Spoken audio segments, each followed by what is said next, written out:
এখন যে ঘটনাটা বলবো একটু মনোযোগ দিয়ে শুনেন, আশা করছি সবার উপলব্ধি হবে।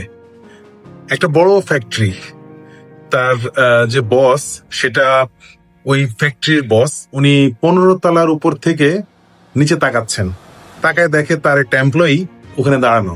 তো সে উপর থেকে এমপ্লয়িকে মোবাইল তো সাথে করে নিয়ে আসে নাই, ওই এমপ্লয়িকে ডাকার জন্য নিচে বারবার তাকাচ্ছে। তো এত উপর থেকে যখন এমপ্লয়িকে ডাকে, এমপ্লয়ি শুনে না। তো সে কি করছে, এত উপর থেকে কি করা যায়, তো সে উপর থেকে একটা 50 টাকা নোট ফালাইছে যাতে এমপ্লয়ি দেখে। এমপ্লয়ি ওই নোটটা নিছে, নিয়ে পকেটে রেখে দিছে, তাকায় নেই উপরে। সে আবার একটা 100 টাকা নোট ফালাইলো, এমপ্লয়ি ওইটা আবার নিল, ডানে বামেও তাকায় নেই, টাকাটা নিয়ে মুছে পকেটে রেখে দিচ্ছে। তারপর সে 500 টাকার একটা নোট পাঠাইছে, উপর থেকে ফেলছে আর কি নিচে। এমপ্লয়ি ওইটাও দেখে নেই, পকেটে রেখে দিছে। তারপর সে চিন্তা করলো কি ব্যাপার, এমপ্লয়ি এত টাকা পাঠাচ্ছে, তাকাবে না উপরের দিকে?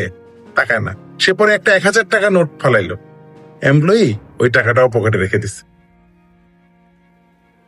আমাদের ব্যাপারটাও কিন্তু ওরকম।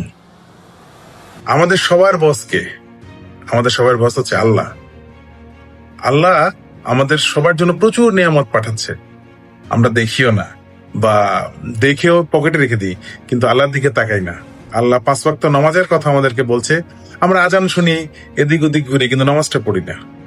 তো আমরা চেষ্টা করব আল্লাহ যে নিয়ামত গুলো উপর থেকে আমাদেরকে ফেলাচ্ছে, তার রিপ্লাইতে আমরা আল্লাহর 5 ওয়াক্ত নামাজ আদায় করব, এবং সবাই মিলে আমরা চেষ্টা করব যে এটা কোনোভাবেই যাতে মিস না হয়। আল্লাহর দিকে উপরে তুলে তাকাবো এবং তাকায় আল্লাহর কাছে শুকরিয়া আদায় করব নামাজের মাধ্যমে।